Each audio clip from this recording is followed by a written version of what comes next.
Hello and welcome to all our viewers in Nigeria and around the world to News Cycle on Global Television live in the nation's capital, Abuja. I am Anthony Momodu.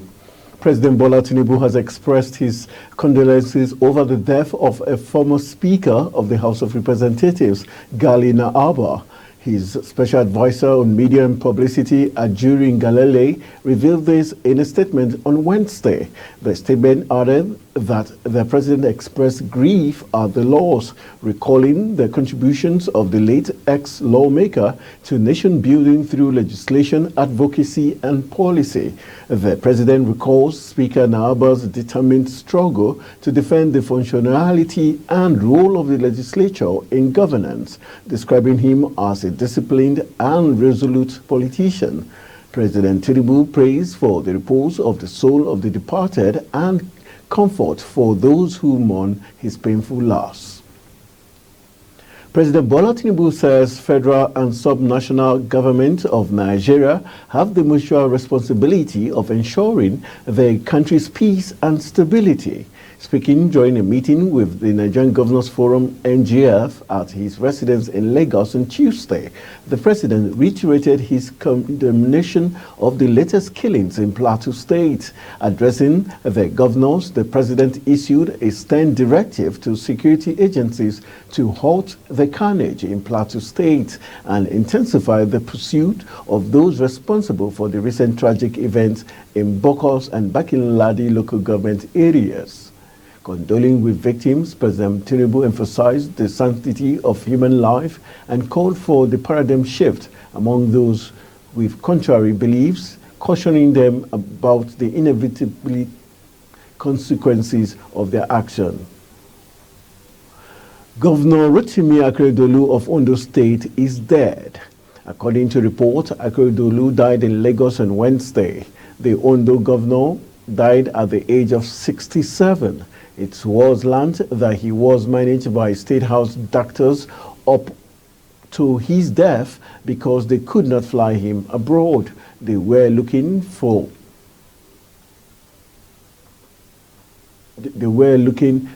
Dalile's machine to be sent to his secret location in Lagos last week. Recall that the ailing governor returned to Nigeria in September following a 3-month medical leave in Germany. Recently, he went on another medical leave after being directed by President Bola Tinubu to hand over power to his deputy, Lucky Aiyedatiwa. A former Speaker of the House of Representatives, Gali Na'aba, is dead. The former Speaker died at the age of 65 at a hospital in the Federal Capital Territory. Na'aba passed away around 3 a.m. on Wednesday morning. He was elected to represent Kano Municipal Federal Constituency of Kano State in the House of Representatives in 1999. Na'aba pursued the role as Speaker of the House with the victory and support of other House members elect from Kano and Northwest geopolitical zone. Former Speaker of the House of Representatives Yakubu Dogara has commiserated with the family of the Fourth Republic Speaker of the House of Representatives, Gali Na'aba, who passed on in the early hours of Wednesday in Abuja at the age of 65, describing the late politician as a rare gem and a leader like no other.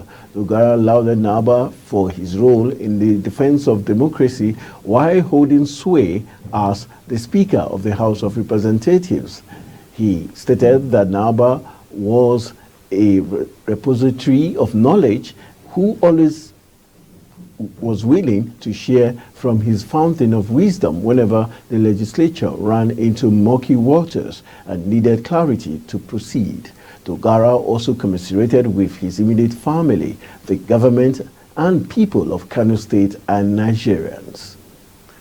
The Kwara State Governor Abdulrahman Abdulrazak has mourned the death of his Ondo State counterpart Rotimi Akeredolu.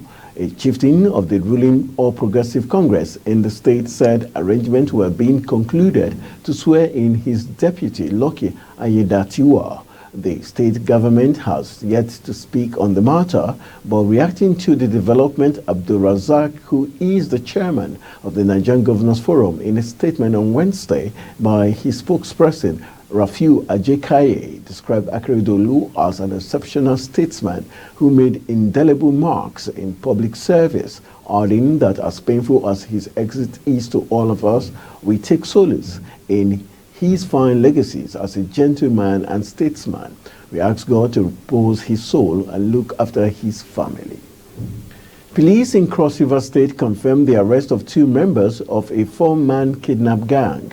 Police spokesperson in the state, Irene Ugbo, a superintendent of police who confirmed the arrest, stated that the gang was responsible for the adoption of the wife of a popular vehicle dealer in Calabar, the state capital. They released their kidnapped victim after collecting ransom, Ugbo stated. She added that the suspect already made confessional statements to the police and will be arraigned upon conclusion of investigation.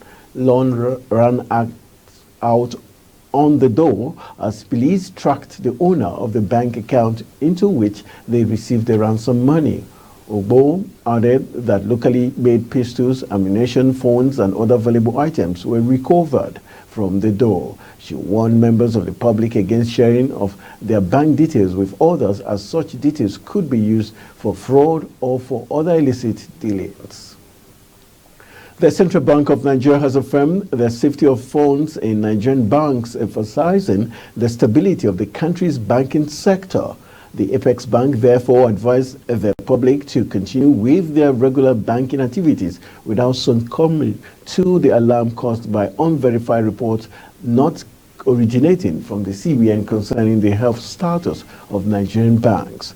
The CBN stated that it is fully equipped to carry out its statutory duty of upholding a stable financial system in Nigeria. The clarification comes after the report by the CBN Special Investigator Jim Obazi that the embattled former governor of the Apex Bank, Godwin Emefiele, used proxies to set up 2 financial institutions. The Chief of Defense Staff General Christopher Musa has Tuesday assured troops of the 8th Division Nigerian Army Sokoto that the armed forces stand by them in the fight to defeat the nation's adversaries and restore peace and stability in the country. General Musa gave the assurance Tuesday while addressing troops of the Joint Task Force Northwest, Operation Hadin Daji, at a luncheon in Gingia Barracks, Sokoto. In his vote of thanks at the luncheon, the General Officer Commanding GOC 8th Division and Commander Joint Task Force Northwest Operation Hadin Daji, Major General Godwin Mukut, appreciated the CDS's visit to the division despite his tight schedule. He said the ongoing war against terrorists and bandits to restore peace and socio-economic development in the state and the northwest of the country is to the troops of Northwest Joint Task Force Operation Hadin Daji a very paramount task. Minister of Humanitarian Affairs and Poverty Alleviation, Betta Edu, has condoled with the government and people of Plateau State on the recent killings in the state, stating that humanitarian support will be provided for the survivors. In a post on her X handle on Wednesday, Edu assured that the ministry, in line with the directive of President Bola Tinubu, will collaborate with the Plateau government to bring humanitarian succor to the survivors of the attacks and the affected communities. She added that the ministry will not relent in its effort until all humanitarian cries are resolved. The national chairman of the All Progressive Congress, Dr. Abdullahi Ganduje, on Wednesday mourned the governor of Ondo State, Oluwarotimi Akeredolu, who he described as a politician with exceptional leadership skills. The APC national chairman, in a tribute released by his chief press secretary, Edwin Olofu, in Abuja, described the death of the former national president of the Nigerian Bar Association as a great loss, not only to the Ondo people, but to Nigerians as a whole. While saluting his courage as an accomplished lawyer and advocate for progress, Ganduje said the governor left behind a remarkable legacy of dedication towards the development and betterment of Ondo State. The governorship candidate of the People's Democratic Party in Ogun State, Ladi Adebutu, on Wednesday visited the state police headquarters in Ile-Iwe-Ran, Abeokuta, over allegations of vote buying during the March 18 elections. Adebutu, who returned to Nigeria after over 6 months in the United Kingdom, arrived at the police headquarters around 11 a.m. to honor a police invite over allegations by All Progressive Congress that he bought votes with preloaded ATM cards during the polls. As the governorship candidate returned over the weekend, the APC, in another statement on Tuesday, welcomed him back, asking him to turn himself into the authorities and defend the vote buying and money laundering charges preferred against him by the federal government. The chairman of the APC in Ogun State, Yemi Sanusi, had petitioned the police accusing Adebutu and other PDP members of vote buying. The case is now in court. Ondo State Acting Governor Lucky Aiyedatiwa will be sworn in as substantive governor of the state today. This development followed the death of Governor Rotimi Akeredolu. He is presently out of the state, and as soon as he's back in the state, the Chief Judge of the state, Justice Olusegun Odushola, would swear him in as the governor of the state. The acting governor would be sworn in today. Global TV will keep you up to date in subsequent bulletin. You're watching News Circle live from Nigeria's capital, Abuja. We are on StarTimes channel 276. Kindly follow us on all social media platforms using @Global TV NG, showing on your screen. When News Circle returns, civil servants yet to resume in Abia, Imo after holiday. The news continues shortly with details of these and more stories right after this break. Stay with us.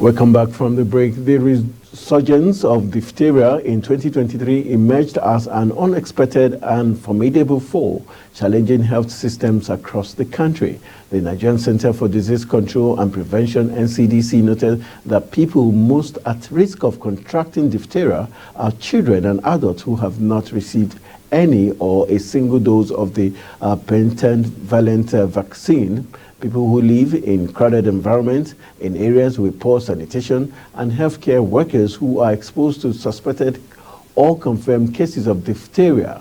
More than 500 people, mostly children, have died of diphtheria in Nigeria since the current outbreak began in 2022. Data published by the NCDC spanning EPIC Week 19, 2022 to EPIC Week 48, 2023 indicates that 20,684 suspected cases have so far been reported from 33 states across 280 local government areas. Kano State, the epicenter of the disease, with 13,461, followed by Yobe with 2,234, Katsina with 1,509, Bauchi with 1,139, Borno with 968, Kaduna with 486, and Jigawa with 256, accounted for 96.9% of the suspected cases reported. Of the 20,684 suspected cases, 12,086, making 58.4%, were confirmed cases distributed across 148 local government areas in 20 states. Most civil servants in Abia have yet to resume work after the two-day public holiday for the Christmas celebrations. The federal government had declared Monday 25th and Tuesday 26th as public holidays. Most of the offices were under lock and key, while the ones that were open had few workers who were busy cleaning up their tables and lockers. It was also observed that most of the shops and kiosks located within the complex, which were usually busy during weekdays, were still locked. Some of the civil servants who reported to work were seen exchanging Christmas pleasantries and expressed happiness that work had resumed and attributed the low turnout to the usual lull associated with resumption after Christmas break. A senior administrative officer, Ministry of Trade, Commerce and Industry, Patrick Nduagume, said he wouldn't know why some workers were yet to resume because the two-day holiday expired Tuesday. On the foreign scene, Palestinian President Mahmoud Abbas has called the war a grave crime against his people. Israel's army chief Herzi Halevi said the conflict with Hamas would continue for many years and for many months. Israel says it hit more than 100 sites on Tuesday and made reports of impending ground operations in central Gaza. Loud explosions could be heard from the Gaza Strip across the perimeter with Israel in the early hours of Wednesday. In the occupied West Bank, Palestinian medical sources say 6 Palestinians were killed in an overnight Israeli drone strike in the Nor Shams refugee camp in Tokeram. Gaza's health ministry said 382 people had been injured over the same 24 hours. According to the ministry, at least 20,915 Palestinians have been killed, mostly children and women, in more than 11 weeks of fighting. Extreme cold and dense fog have caused travel chaos in India's capital, New Delhi, and other parts of northern India. More than 100 flights and 25 trains in the city have been delayed due to poor visibility. The city witnessed one of the foggiest days of the season so far, with visibility dropping to below 50 meters on Wednesday. A thick blanket of mist in the morning brought traffic to a crawl and also led to accidents in some parts. Accidents have been reported from other parts of the North India as well. In the neighboring Uttar Pradesh, multiple vehicles collided on prominent expressway on Wednesday morning as a dense fog swept through the state. Dense fog is common in the region at this time of the year as various parts of northern and central India experience cold waves. Cold weather is also continuing in most parts of the northern states of Punjab, Haryana, Uttar Pradesh, Madhya Pradesh and Rajasthan,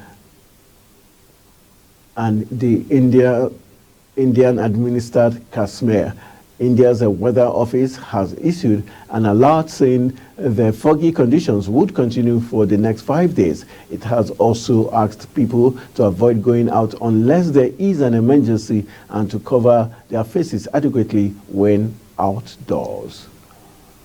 Australian police have Wednesday said they were scouring beaches after mysterious packages believed to contain more than 120 kilograms of cocaine washed up over the Christmas period. A first batch of 39 barnacle-encrusted 1 kilometer bricks of suspected cocaine was discovered on Friday near the Magenta Beach, north of Sydney, police said, adding that another 85 packages of the same size had been spotted along about 80 kilometers, that's 50 miles of the New South Wales coastline. Detectives and specialist police are currently combing beaches and coastlines for any outstanding packages and working behind the scenes to make sure they find hold accountable those responsible.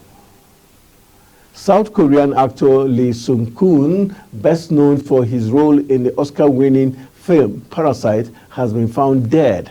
Authorities have confirmed the actor, 48, was found unconscious in a car in one of Seoul's main parks on Wednesday. It is unclear if Lee took his own life, but police said they received a report that he had left home after writing a note. He had been under investigation for alleged drug use since October. In Parasite, Lee played the patriarch of a wealthy Park family, which is infiltrated by members of a poor family posing as unrelated individuals. The various The vicious social satire won 4 Oscars, including Best Picture. In business, amid push by power sector operators for the federal government to end subsidies on electricity tariff, it has emerged that over 7 million customers remain without electricity meters in the power sector. Without meters, customers are unable to control energy consumption and are faced with estimated bills from electricity distribution companies. This cause. Latest data from the Nigerian Electricity Regulatory Commission showed that as of 30th September 2023, there were 12,825,005 meters registered electricity consumers in the Nigerian electricity supply industry, out of which 5,707,883 are metered. NEC, in its third quarter 2023 report, disclosed that 148,389 end-user customers were metered during the period, with Ikeja, Abuja, and Ibadan Disco having the highest number of meter installations in 2023. In quarter 3, accounting for 27.35%, 20.78%, and 17.53% respectively of the total installations. The Commission also projected that in the absence of the cost-reflective tariff electricity subsidies, we hit 1.6 trillion naira in 2024. The Ogun State government has presented a 7,500 kilowatt transformer with accessories worth over 200 million to the Owode Egba community in the Obafemi Owode local government area of the state. The intervention, according to a statement released on Wednesday, helped to replace the 500 kVA transformer, which was abandoned for 20 months and had impaired the socio-economic life of the people of the community. Speaking during the presentation of the transformer, the Olu Owode Oba Kolawole Showemimo said the town had been in darkness for over 18 months, adding that the blackout had paralyzed several growing and existing businesses' activities in the area. The Oba appreciated Governor Dapo Abiodun for providing the amenity, describing the ongoing Owode Egba Road construction as a good fit that would ease the hardship of the people in the community and attract more investors into the community. And that's how we call it a wrap on the news cycle. I am Anthony Momodu saying thank you for watching. See you soon.